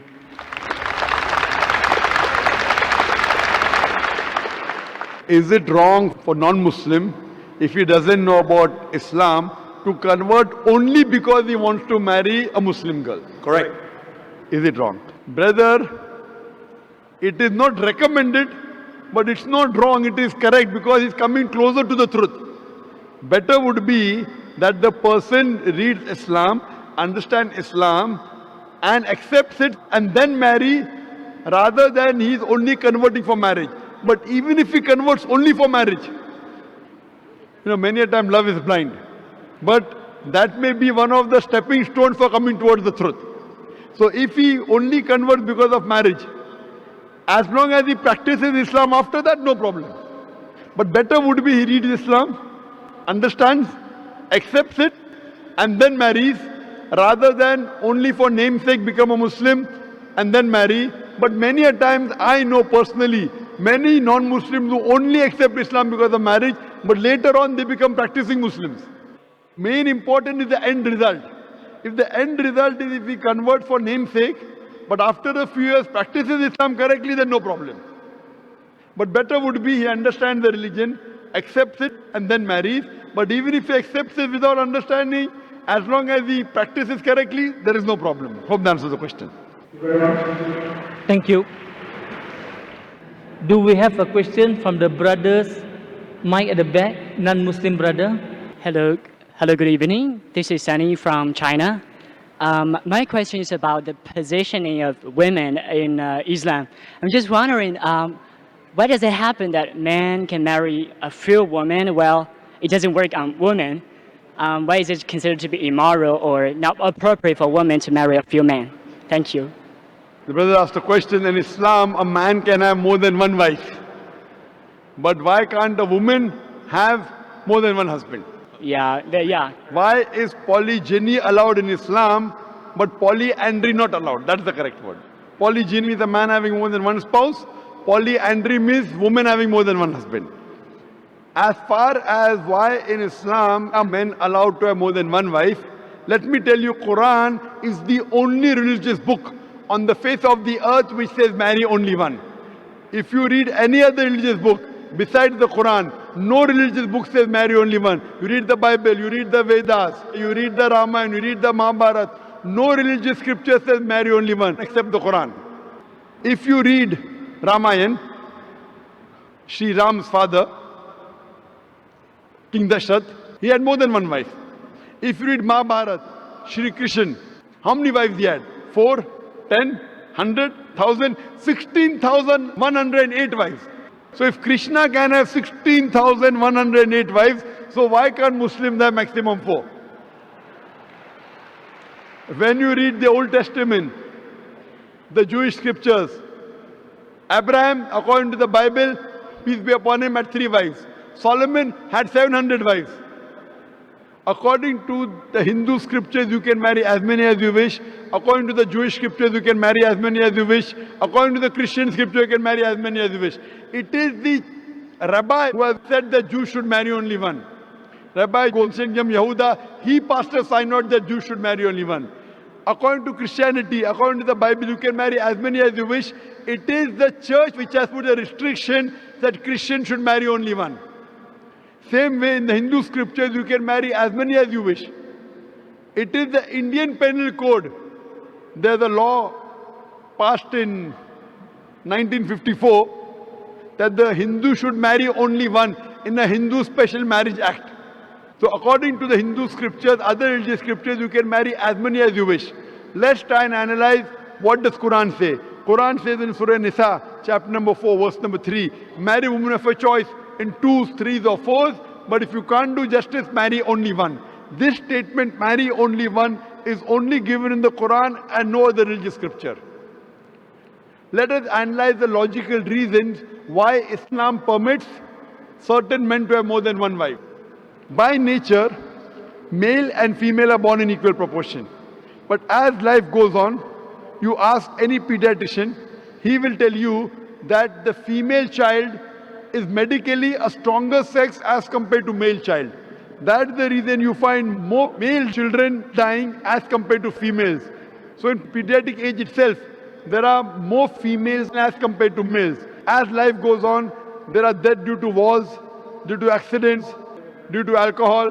There are more males dying as compared to females. As life goes on, there are more deaths due to wars, due to accidents, due to alcoholism. More males are dying as compared to females. Today in the world, there are more females as compared to males. Only in certain countries like India and certain other countries, the female population is less than the male population because of female feticide and female infanticide. In India alone, every day, more than 3,000 fetuses are being killed because they are female. If you multiply by 365, you get a total of more than 1 million fetuses are being aborted after they identified they are females. And according to the Tamil Nadu government hospital report, out of 10 females born alive, 4 are put to death. If you stop this evil practice of female feticide and female infanticide, even in India, the female population will outnumber the male population.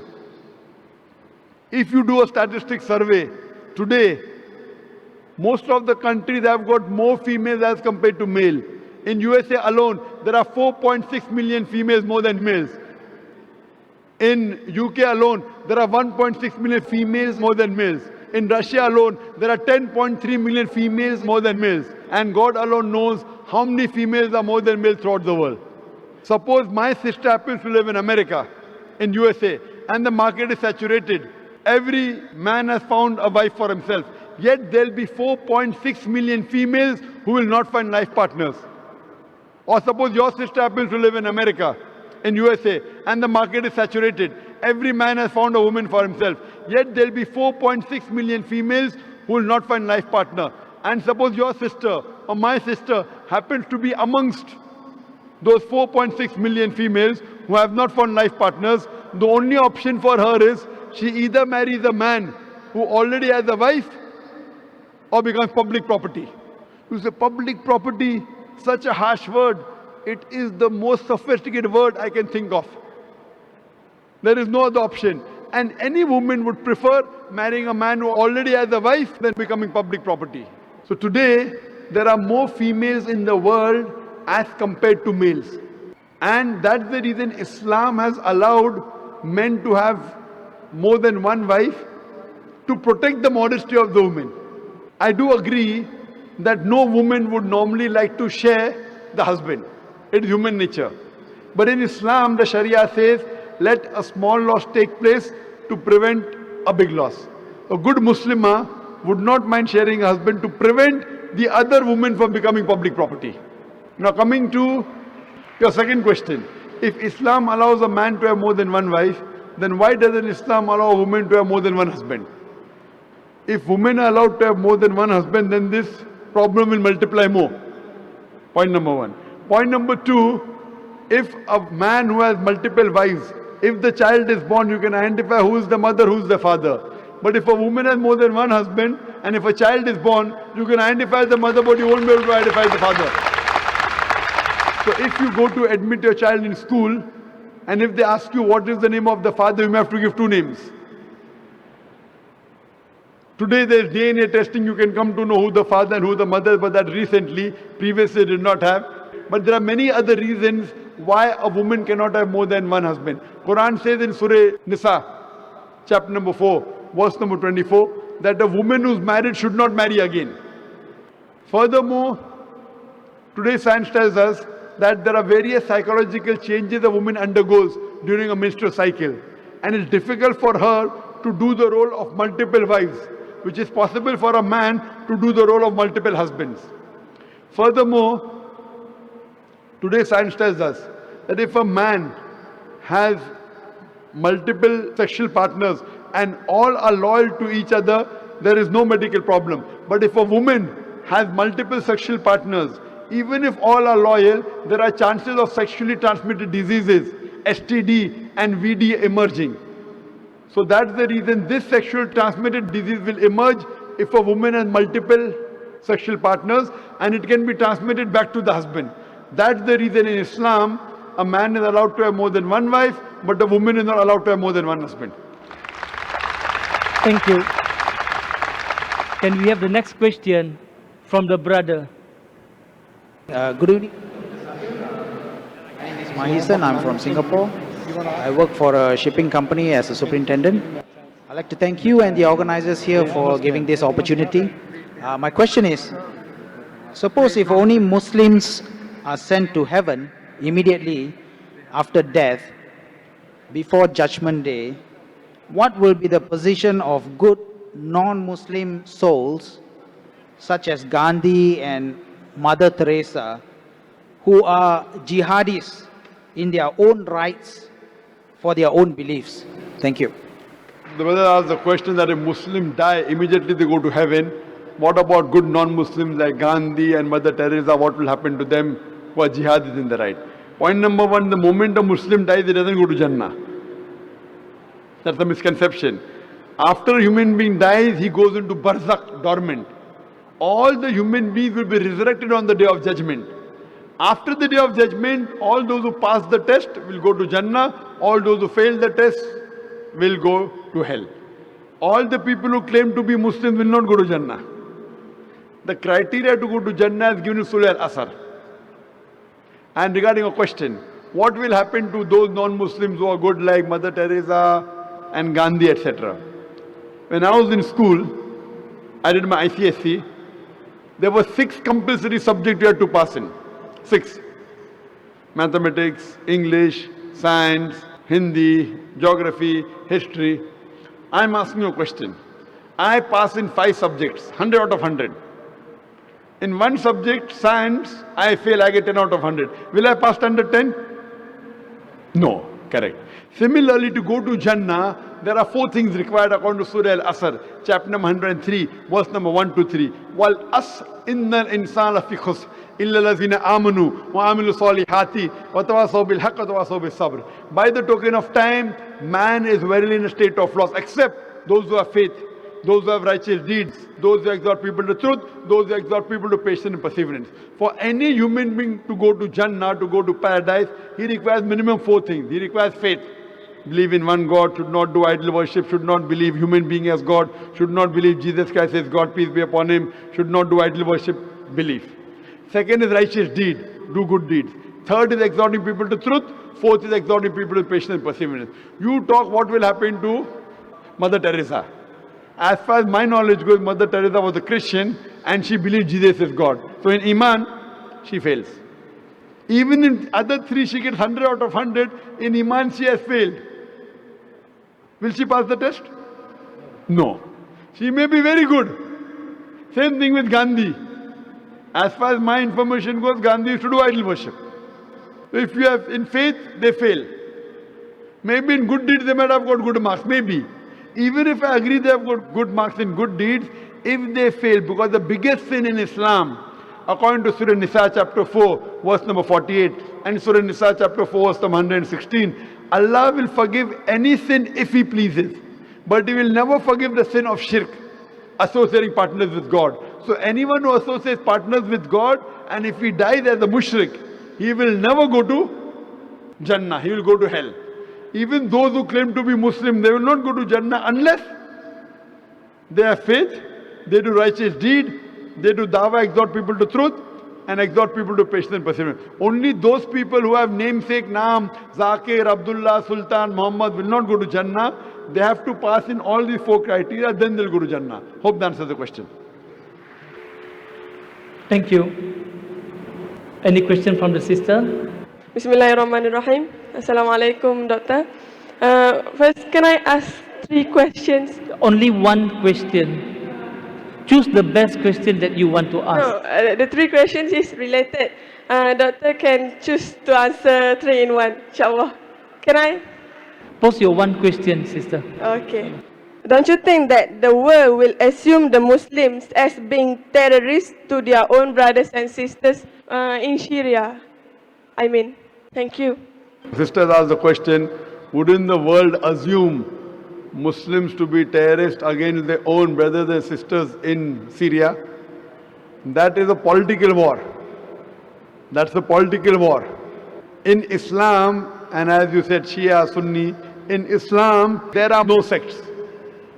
If you read the Quran, there is no Shia, Sunni in the Quran, sister. Quran does not talk about Shia, Sunni. Allah says in the Quran in Surah Al-Imran chapter 3 verse 103, وَاتَسِمُوا بِحَبْلِ اللَّهِ جَمِيعًا وَلَا تَفَرَّقُوا. Hold to the rope of Allah strongly and be not divided. Allah says, hold to the rope of Allah, that is the glorious Quran and the Sahih Hadith, and be not divided. Allah says in Surah Anam chapter 6 verse number 159, that, O Prophet, anyone who makes sects in the name of Islam, you have nothing to do with him. Allah will take care of his affairs. So making sects in Islam is haram. Anyone who makes sects in the religion of Islam, he is going against the Quran and against Allah subhanahu wa ta'ala. What fights you see in countries like Syria or other parts of Pakistan, different sects fighting among themselves, this is totally prohibited. In Islam, there is no sect. Making sects in Islam is haram. What was the beloved Prophet? Was he Shia? Was he Sunni? He was a Muslim. So Muslim means the person who submits his will to God and follows the Quran and the authentic Hadith. Anyone who deviates from this path is not a good practicing Muslim.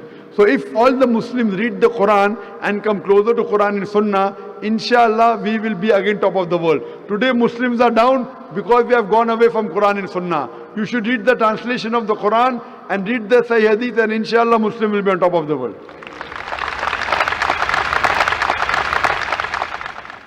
Thank you. We will take the last 3 questions. One question from the mic of the sister, the second question from the mic at the back, and the final question from the mic in front. This will be the last and the final 3 questions. Go ahead. The mic from the sister side. Bismillahirrahmanirrahim. Assalamualaikum. My name is Sarah Khalila. I have one question from my non-Muslim friend. She said that Jesus had claimed himself to be God. In John chapter 13, verse 13, Jesus said that you call me teacher, and rightly so, for that is what I am. So what is your opinion? Thank you. Sister said that Jesus Christ, peace be upon him, said in the Gospel of John chapter 13, verse 13, that I am your teacher. So he is the teacher. So teacher doesn't mean God. And every messenger at his time was a teacher. Moses, peace be upon him, at his time he was a teacher for the Bani Israel. Jesus Christ, peace be upon him, was a teacher. So where do I disagree? Prophet Muhammad sallallahu alaihi wasallam was a teacher. What I said, point out a single unequivocal statement in the Bible where Jesus Christ, peace be upon him, himself says that I am God, or where he says worship me. As far as he being a teacher, I agree with it. Jesus Christ, peace be upon him, was a teacher. All the messengers of God, they were teachers, and they taught and they gave the message to their followers. In this way, I have no objection at all. What I said that Jesus Christ, peace be upon, never claimed divinity. He never said he was God, or never did he say worship me. Hope that answers the question. Thank you. Question from the brother's mic. Yes, carry on, brother. Hello, good evening. My name is Sivam. I'm from Malaysia. I'm actually been all over the world to do the best to get the most peaceful mind for all over the brothers. Okay, I have a company in Malaysia which have all the people working with me, including Africans, Pakistanis, Bangladesh, Thailand, and few other countries. What I find here, I would like to talk, I will be very pleased to, and thanks to you all to give me opportunity as the last talk. I was following up these for around 8 years, you know. So why am I disappointed here now? When you talk about the peace, it should not come from only the word. It should come from the activities. Okay? The major things going on in the world is not in the way of peace. You must understand the most peaceful language is come from a love. What is going on in the Middle East now? It's politics. I just now doesn't want to voice out because the politician is here. I don't want to see any politician. Because the politician, the world become crashed. Okay? I want so in anger because you know why, you know? So my question here is very, very clear. You cannot deny it. If we do the good thing and the best thing, even I giving the best thing to my staff, is from all over the world. I'm taking them as my own family. Then when I die, I didn't carry the good things. I don't go to the correct place. Who went to the heaven and come back and tell that I never been the whole place? Brother, what's your question? Brother, this is a question answer time. Yeah. What is your question? You have already My given question is very clear. Yes, I was looking into the question all people putting on you. I'm very clear. It's all a basic question. I'm asking the floor. 80% or 90% of you, don't you understand what you say? You all should know very well. It's written in Quran. Everybody should know. What you are explaining now, just now, is all a basic, which I know. I have a lot of brothers working with me from all over. My question is, you cannot deny a person, if it is, I respect all the religions, Hindu, you know, Emadan Sambandam, you know what's the meaning of that? We respect all the religions. I'm a vegetarian. I don't eat fish, I don't eat chicken, I don't eat anything. Okay? I got 3 children, I even touched my hand with my wife, you know. Just now you told me Hindu can marry more wife. I ever, never, even my wife die, I die. It's something like that. Brother has asked a question. Brother, I've understood your question. You have given a short speech. This is a question answer time. You're talking about practice and you're breaking the rules. The rule I got, you give me a clear answer. If you are a non-Muslim, if they do a lot of good things, even I pay for the masjid or what, I done everything for church and all. You are telling me that I don't get the correct message to go to the correct place? Brother asked the question that if a non-Muslim gives charity, etc., and he said that, will you go to the correct place? Your question is everything garbled. You have to ask simple question. You are giving short speeches that you should not read book, you should practice Middle East, you have family. You said so many words, but there was no clear-cut question. A question should have a question mark in the ending. What I'm trying to say is very simple. Can you give me the answer? If non-Muslim, good things, even give our life to Muslim, we didn't do the best for you all. Even when I die, many people say it's very pity we're not Muslim. Is this correct answer? Brother is asking that if a non-Muslim does good things like he has given charity, so when he dies, will he go to heaven or hell? That's what I understand. Brother, the answer I already gave earlier. When you sit for an examination, like when I sat for my 10th standard ICSC, there were 6 subjects I had to pass. Science, English, Hindi, history, geography. I had to pass. If I get 100 out of 100 in 5 subjects, and one subject, science, I get 10 out of 100, will I pass? I will fail. So similarly, the criteria to go to Jannah, to go to paradise, is you should have faith, number 1, righteous deeds, exhort people to truth, exhort people to patience and perseverance. You may be a righteous person, you may be giving charity, etc. But if you don't have faith, if you don't believe in the one true God, if you don't worship the true God, you fail the test. So for you to pass, you have to pass in all the 4 criteria. Iman, that is have faith, believe in one true God, should not do idol worship, should not believe in false gods. Number 2, righteous deed. Number 3, exhorting people to truth, that is dawah. Number 4, exhorting people to patience and perseverance. So you, if you do not believe in the one true God and do not worship Him alone, associate partners with Him, under no circumstances in the next life will you pass, you will fail. Hope that answers the question. Thank you. Can we take the next question, the last and the final question from the mic in front? Assalamu alaikum, Dr. Zakir Naik. It's a truly an honor to meet you finally in Malaysia. I've flown from all the way from England. I did book my ticket to Wembley to see you, but unfortunate, it didn't happen. But what I would like to ask you is, when are you going to England next to give the word of peace to all the Londoners? And when would you like to clear your name?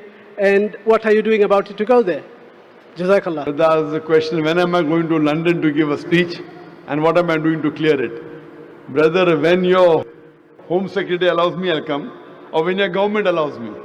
Or maybe when your government changes. We have filed a case in the High Court, in the Court of Appeal, in Supreme Court. We had the best of lawyers. We hired Tony Blair's wife, Cherry Booth. Matrix Chamber. We had Max Clifford, best. Though the lawyers told me 99.9% you will win, I knew 95% will lose. I know the judiciary system very well. So, we put our point across. Now, only way we have, we can go to the European Court. Anyway, regarding me coming, I don't have to come physically. I'm coming by satellite every day to UK. That's right. We are there on B-Sky-B. On B-Sky-B, every day I'm giving a speech throughout the world. 100 million people are watching, mashallah. I don't have to come physically there. I'm only not allowed to come there. But my satellite, mashallah, Peace TV English is there, Peace TV Urdu is there. And mashallah, 100 million people are watching. So yet we are giving the message of peace. And we pray to Allah subhanahu wa ta'ala that may He give hidayah to the people. And alhamdulillah, summa alhamdulillah. This is as our beloved Prophet Muhammad said, that one day Islam will enter every home. So we pray to Allah subhanahu wa ta'ala to make us instrumental in making the hadith come true, that via satellite we are reaching every home, Muslim and non-Muslim homes, so that we can tell to Allah subhanahu wa ta'ala we did little bit what we could do. Hope that answers the question. So you make it to England. Assalamu alaikum. Thank you, Dr. Zakir Naik. Thank you, brothers and sisters. We have come to the end of the question and answer session. In the Quran, in Surah Nahl chapter 16, verse number 125, Allah subhanahu wa ta'ala says, Udnu ila sabili rabbika bil hikmah wa mu'izzatil hasana wa jadilhum billati asan, which means invite all to the way of your Lord with wisdom and beautiful preaching, and argue with ways that is best and most gracious. In my conduct as a moderator tonight, if I did not observe those rulings, I apologize. The weakness is from me as a human being, and Islam teaches us to strive to do the best. With this, I pass the mic to the MC for the night, Brother Abu Sharis. Thank you, Brother Shah, for kindly moderating the question and answer session. We also thank Dr. Zakir Naik for such comprehensive and complete answers to such open and frank questions from the audience. I am sure my brothers and sisters in Kuala Lumpur here today will agree with me, these were one of the most interesting, frank and open question and answer sessions we have ever seen. Alhamdulillah. It is time now for us to depart and hope that we meet again. We dua that inshallah Dr. Zakir Naik will have good health so that he can continue doing da'wah and islah. And we hope that he was happy during his stay in Malaysia, and despite his busy schedule, he will give priority to Malaysia to come back again, inshallah.